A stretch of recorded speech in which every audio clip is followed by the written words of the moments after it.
नमस्कार प्रिय विद्यार्थियों, आज हम एक बहुत ही इंटरेस्टिंग और मनोरंजक विषय पर चर्चा करने वाले हैं।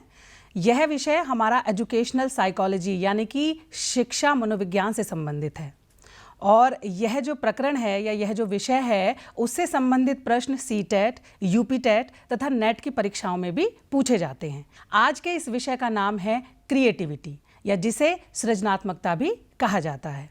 तो चलिए बात करते हैं। क्रिएटिविटी शब्द का प्रयोग हम दैनिक जीवन में करते रहते हैं और विशेषकर जो शिक्षक अपनी कक्षा में इस शब्द का बहुतायत से प्रयोग करते हैं। जैसे वो कहते हैं कि अमुक बच्चा बहुत क्रिएटिव है। अब जब हम क्रिएटिविटी की बात करते हैं तो यहाँ पर प्रश्न ये उठता है कि क्रिएटिविटी है क्या, सृजनात्मकता है क्या। तो पहले हम इसको सामान्य बोलचाल में या सामान्य अर्थों में इसको समझने का प्रयास करेंगे। तो क्रिएटिविटी जो है वो किसी व्यक्ति का एक ऐसा अनोखा गुण है, एक ऐसी विशेषता है जो उस व्यक्ति को इनोवेटिव बनाती है ना, इनोवेटिव बनाती है और साथ ही साथ किसी भी कार्य को एक अनूठे ढंग से करने के लिए सक्षम बनाती है। या हम इसको कह सकते हैं कि क्रिएटिविटी या सृजनात्मकता एक ऐसा चिंतन है जो हमारी कल्पना शक्ति पर निर्भर करता है, जो हमारी इमेजिनेशन पावर पर निर्भर करता है। जब कोई व्यक्ति क्रिएटिव होता है तो वह अपनी क्रिएटिविटी को दो तरीके से प्रदर्शित कर सकता है। या तो वह इंटेंजिबल या फिर एब्स्ट्रैक्ट फॉर्म में उसको प्रदर्शित कर सकता है या फिर वह उसे कॉन्क्रीट फॉर्म में भी प्रदर्शित कर सकता है। इसका क्या अर्थ है? एब्स्ट्रैक्ट फॉर्म का अर्थ है कि कोई व्यक्ति जो है एक आइडिया के फॉर्म में, किसी साइंटिफिक थ्योरी के फॉर्म में, है ना, किसी म्यूजिक क्रिएशन के फॉर्म में अपनी क्रिएटिविटी को दर्शा सकता है। और दूसरी तरफ कोई व्यक्ति किसी एपरेटस को निर्मित कर सकता है, किसी इंस्ट्रूमेंट को निर्मित कर सकता है, कोई अच्छी पेंटिंग बना सकता है। कहने का मतलब है कि जो विजिबल हो, कोई ऐसी कॉन्क्रीट वस्तु के फॉर्म में उसे प्रदर्शित किया जा सकता है। तो ये तो थी हमारी एक सामान्य बोलचाल की भाषा में कि भाई क्रिएटिविटी कहते किसे हैं। अब हम इससे संबंधित शिक्षा मनोविज्ञान के अंतर्गत पढ़ी जाने वाली कुछ डेफिनेशंस की चर्चा करेंगे, जिसमें मुख्य रूप से हम दो डेफिनेशंस की चर्चा करेंगे। तो सबसे पहले जो डेफिनेशन है वह दी गई थी क्रो एंड क्रो के द्वारा। काफ़ी इंपॉर्टेंट डेफिनेशन है और पूछी भी जाती है एग्जाम्स में। क्रो एंड क्रो के अनुसार creativity is a mental process to express the original outcomes. क्या अर्थ है इसका? कि सृजनात्मकता एक ऐसी मानसिक प्रक्रिया है जिसके द्वारा ओरिजिनल आउटकम्स को एक्सप्रेस किया जाता है। ओरिजिनल आउटकम्स मतलब जो कि आपके मौलिक निर्मित है उसको प्रोड्यूस किया जाता है, चाहे वो आइडिया के फॉर्म में हो या चाहे वो किसी भी कॉन्क्रीट ऑब्जेक्ट के फॉर्म में हो। तो कहने का अर्थ यहाँ पर क्या है कि जो आइडिया है या वह वस्तु है वह कैसी होनी चाहिए? ओरिजिनल होना चाहिए, नया होना चाहिए, नॉवेल होना चाहिए और कुछ अनकॉमन होना चाहिए। ठीक है। अब हम बात करेंगे एक अन्य डेफिनेशन की, जो डेफिनेशन जेपी गिलफर्ड नामक मनोवैज्ञानिक द्वारा दी गई है। तो क्या है वह definition? Creativity is the process of divergent thinking, यानी कि सृजनात्मकता अपसारी चिंतन की प्रक्रिया है। अब यहाँ पर ये जो वर्ड है अपसारी चिंतन, इसे हमें ध्यान से समझना जरूरी है क्योंकि इससे संबंधित प्रश्न सीटेट, यूपीटेट और नेट की परीक्षाओं में पूछे जाते हैं। देखिए, जो चिंतन होता है बेसिकली दो तरीके का होता है जो क्रिएटिविटी के संदर्भ में हम बात कर रहे हैं। एक होता है डाइवर्जेंट थिंकिंग और एक होता है कन्वर्जेंट थिंकिंग। तो क्रिएटिविटी से यहाँ पर कौन सी वाली थिंकिंग जुड़ी हुई है?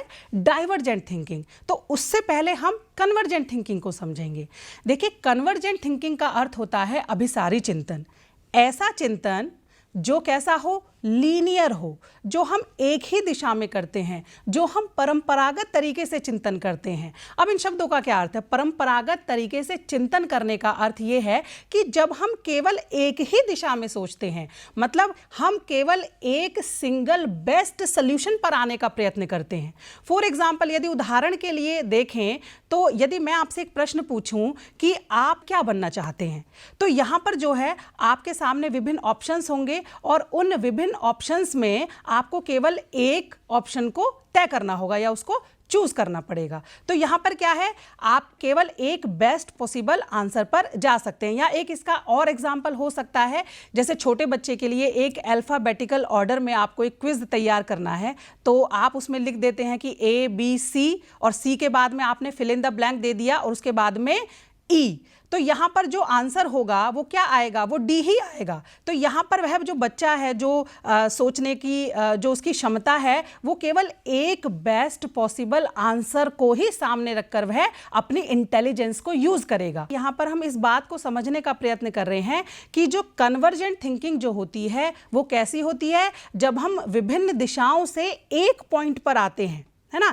एक ही पॉसिबल सॉल्यूशन पर आते हैं। जो हम परंपरागत तरीके से चिंतन करते हैं, मतलब जिसका एक ही आंसर हो, कोई एक ही जो है उसका सॉल्यूशन होना चाहिए, तो इस प्रकार की जो थिंकिंग होती है वह कहलाती है हमारी कन्वर्जेंट थिंकिंग। अब दूसरी तरफ जो कि क्रिएटिविटी से संबंधित थिंकिंग है उसका नाम होता है डाइवर्जेंट थिंकिंग। ये डाइवर्जेंट थिंकिंग क्या है? डाइवर्जेंट थिंकिंग कन्वर्जेंट थिंकिंग की अपोजिट है। कन्वर्जेंट थिंकिंग में हम विभिन्न दिशाओं से एक पॉइंट पर आते हैं, है ना, लेकिन डाइवर्जेंट थिंकिंग में हम एक बिंदु से, वो बिंदु कोई समस्या या कोई आइडिया या कोई प्रकरण कुछ भी हो सकता है, उस पर हम विभिन्न दिशाओं में सोचते हैं। विभिन्न दिशाओं का मतलब क्या है कि हम बहुत सारे मल्टीपल पॉसिबल आंसर्स के बारे में सोचते हैं, हम बहुत सारे मल्टीपल पॉसिबल सॉल्यूशंस के बारे में सोचते हैं। तो हम ये कह सकते हैं कि जब हम किसी प्रकरण को समझने के लिए या किसी बिंदु को समझने के लिए विभिन्न दिशाओं में सोचते हैं, विभिन्न आयामों पर, विभिन्न एस्पेक्ट्स पर सोचते हैं, तो ऐसे वाले चिंतन को क्या कहा जाता है? डाइवर्जेंट थिंकिंग कहा जाता है या अपसारी चिंतन कहा जाता है। जैसे यदि अभी हमने एक एग्जाम्पल लिया था कि आप बड़े होकर क्या बनना चाहते हैं, तो यदि आपने कहा डॉक्टर बनना चाहते हैं। अब यदि इसके साथ ही एक प्रश्न यह पूछा जाए कि आप बड़े होकर डॉक्टर क्यों बनना चाहते हैं, अब यहां पर वह जो बच्चा है वह किस प्रकार का चिंतन करेगा? यहां पर वह बच्चा अपसारी चिंतन करेगा। अपसारी मतलब बहुत सारे एस्पेक्ट्स पर, बहुत सारे आयामों पर सोचेगा और उसके फलस्वरूप वह विभिन्न प्रकार के ऑप्शंस को आपके सामने प्रदर्शित करेगा कि वह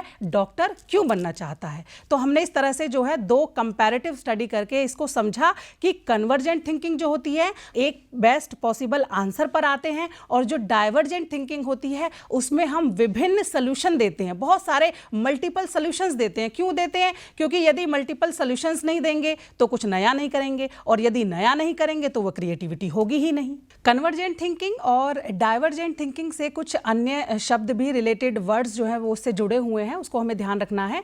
जैसे पूछा जा सकता है कि कन्वर्जेंट जो थिंकिंग होती है उससे कौन कौन से शब्द, इससे संबंधित कुछ प्रश्न आ जाते हैं। तो हमें ये ध्यान रखना है कि ऑब्जेक्टिविटी, क्योंकि हमने एक बेस्ट पॉसिबल सॉल्यूशन की बात की है, तो ऑब्जेक्टिविटी जो है, स्पीड, एक्यूरेसी और इंटेलिजेंस, और उसके अलावा जो क्लोज एंडेड क्वेश्चंस होते हैं, ये सारे के सारे जो टर्म्स होते हैं ये किससे जुड़े हुए होते हैं? ये कन्वर्जेंट थिंकिंग से जुड़े हुए होते हैं। क्योंकि हमने बात क्या की है? हमने बात की है कि भाई एक ही पॉसिबल जो बेस्ट आंसर है वो होना चाहिए। तो वो किस में आएगा? जब हमारा आंसर कैसा होगा? ऑब्जेक्टिव होगा। ऑब्जेक्टिव मतलब एक आंसर होगा। जब हम क्लोज एंडेड क्वेश्चंस की बात करते हैं तो वहां पर ऑप्शंस होते हैं, मल्टीपल चॉइस क्वेश्चंस होते हैं, तो वहां पर आप एक ही बेस्ट सॉल्यूशन प्रोवाइड करते हैं। उसके अलावा स्पीड और एक्यूरेसी क्यों जुड़ी हुई है? क्योंकि ये नॉलेज एक्विजिशन से रिलेटेड है। क्या हमारी जो कन्वर्जेंट थिंकिंग होती है ये नॉलेज एक्विजिशन से रिलेटेड होती है, मतलब हम जो है ज्ञान प्राप्ति के बारे में जब हम बात करते हैं तो इस प्रकार की चिंतन का यूज किया जाता है। इसलिए जैसे ही अगर हमसे किसी ने पूछा कि भाई भारत की राजधानी क्या है, तो हम इसमें क्या करते हैं? एक स्पीड और एक्यूरेसी इसके अंदर इन्वॉल्व होती है कि भाई भारत की राजधानी दिल्ली है। तो हमने जो है अपने नॉलेज के बेस पर, अपने इंटेलिजेंस के बेस पर इसका जो है बहुत ही स्पीडी फॉर्म में आंसर दे दिया। तो कहने का अर्थ यह है कि कुछ जो ऐसे शब्द हैं जैसे ऑब्जेक्टिविटी हुआ, स्पीड हुआ, एक्यूरेसी हुआ, इंटेलिजेंस हुआ और नॉलेज एक्विजिशन हुआ, ये सारे के सारे किससे जुड़े हुए हैं? ये कन्वर्जेंट थिंकिंग से जुड़े हुए हैं। अब जो डाइवर्जेंट थिंकिंग की बात आती है, इसमें जो है हमारे ओपन एंडेड क्वेश्चंस जुड़े हुए हैं, इसमें सब्जेक्टिविटी होती है ना। सब्जेक्टिविटी का अर्थ क्या है कि भाई यहाँ पर जो व्यक्ति विशेष है या जो बच्चा है वह विभिन्न दिशाओं में सोचेगा, तो यहाँ पर कोई एक बेस्ट पॉसिबल आंसर की तो बात नहीं हो रही है। तो इसीलिए जो सब्जेक्टिविटी है, ओपन एंडेड क्वेश्चंस हैं, या फिर जो विभिन्न दिशाओं में चिंतन करने की जो प्रक्रिया होती है, वह सब किससे जुड़ा हुआ है? डाइवर्जेंट थिंकिंग से जुड़ा हुआ है। तो अभी तक हमने क्या चर्चा की है कि क्रिएटिविटी क्या होती है सामान्य अर्थों में, और उसके अलावा हमने इन दो डेफिनेशंस पर चर्चा की है। अब बात करते हैं इसके अगले सब टॉपिक पर, जिसका नाम है एलिमेंट्स ऑफ क्रिएटिविटी, यानी कि क्रिएटिविटी के मुख्य तत्व कौन से हैं। तत्व का अर्थ यहाँ पर यह है कि क्रिएटिविटी एक मल्टी डायमेंशनल प्रोसेस है। अभी बात की ना कि अपसारी चिंतन का अर्थ क्या है, विभिन्न दिशाओं में सोचना, तो इसका अर्थ है कि कई सारे एस्पेक्ट्स इसके साथ जुड़े हुए हैं। तो वह कौन कौन से तत्व हैं, इसको ध्यान से समझेंगे क्योंकि इससे संबंधित प्रश्न जरूर ही पूछे जाते हैं। तो देखिए, सबसे पहला जो क्रिएटिविटी का एलिमेंट होता है उसका नाम होता है फ्लुएंसी, दूसरा है फ्लेक्सिबिलिटी, तीसरा है ओरिजिनलिटी और चौथा है इलैबोरेशन। ठीक है, तो पहला जो हमारा जो एलिमेंट है उसका नाम है फ्लुएंसी, जिसे हिंदी में प्रवाह भी कहा जाता है। अब यहाँ फ्लुएंसी का क्या अर्थ है, नाम से ही सजेस्ट हो रहा है, फ्लुएंसी मतलब फ्लुएंट होना।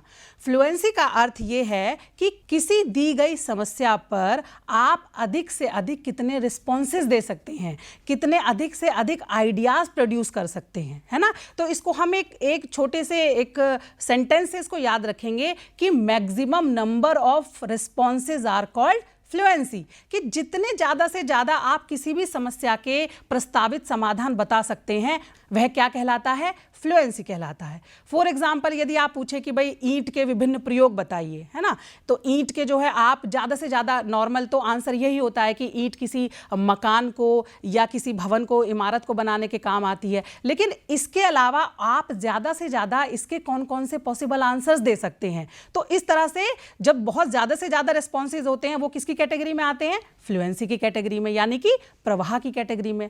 अब हम दूसरे एलिमेंट पर चर्चा करेंगे। दूसरा एलिमेंट क्या है, फ्लेक्सिबिलिटी, लचीलापन, जिसे विविधता भी कहते हैं।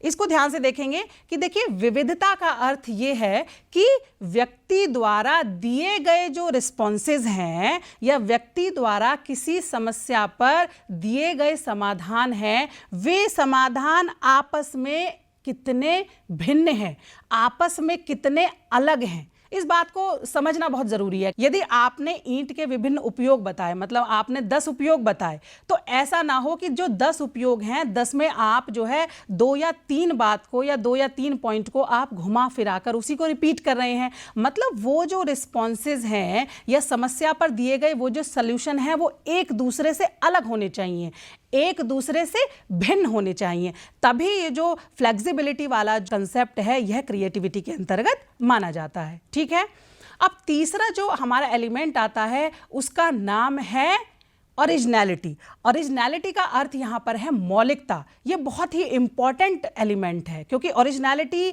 सृजनात्मकता के अंदर होनी ही होनी चाहिए। तो ओरिजिनलिटी को हम ऊपर वाले 2 कंसेप्ट से कैसे अलग करेंगे।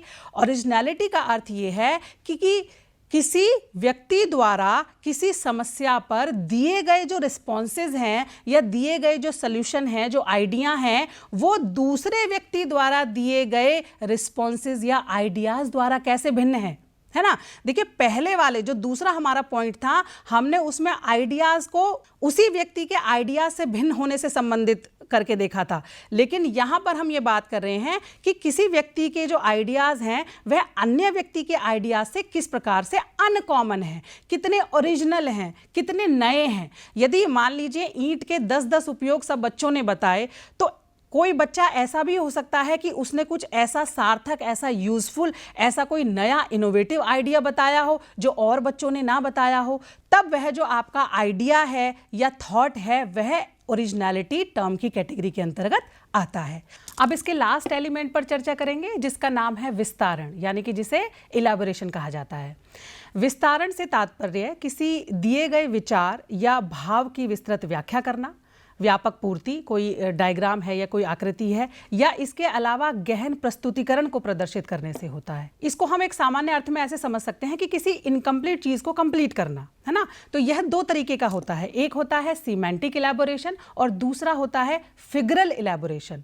सीमेंटिक इलैबोरेशन में किसी घटना या परिस्थिति को विस्तृत करके प्रस्तुतिकरण दिया जाता है। फॉर एग्जाम्पल, यदि कोई स्टोरी है जो 1 पेज की है, यदि आप उससे कहें, बच्चे से कहें कि भाई इसको 2 या 3 पेज में आपको इलैबोरेट करना है, एक्सटेंड करना है, तो इस प्रकार का जो इलैबोरेशन होता है ये कहलाता है शाब्दिक विस्तारण, यानी कि शब्दों को विस्तारित करना, शब्दों को बढ़ाना, शब्दों को इलैबोरेट करना। दूसरा जो होता है वो कहलाता है फिगरल इलैबोरेशन, जिसे हम कहते हैं आकृतिक विस्तारण।